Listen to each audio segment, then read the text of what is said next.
যে ঠকায় সে অন্য জায়গায় ঠকে, যে কাঁদায় সে অন্য জায়গায় কাঁদে। সবারই বিচার হয়, অপেক্ষা শুধু সঠিক সময়ের। মানুষ তার চাহিদা অনুযায়ী আমাদের ব্যবহার করে, অথচ আমরা মনে করি তারা আমাদের ভালোবাসে। নিজের একান্ত গোপন কথাগুলো নিজের মধ্যেই রাখতে হয়।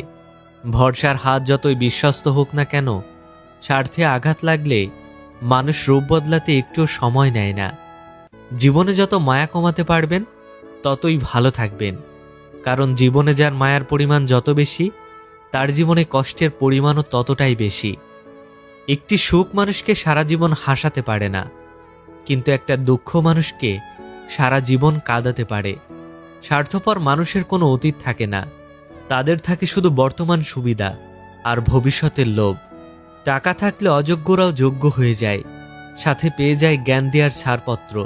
আর টাকা না থাকলে উচ্চশিক্ষিতরাও বোকা হয়ে যায়, সাথে যোগ হয় অবজ্ঞা আর অবহেলা।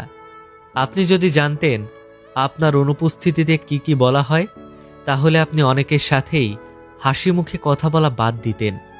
সব পেয়ে গেলে তো স্বভাব এমনিতেই নষ্ট হয়, তাই সৃষ্টিকর্তা অভাবে রাখেন, কাউকে টাকা পয়সার, কাউকে রূপের, কাউকে এক মুঠো ভাতের, আর কাউকে এক ফোঁটা শান্তির।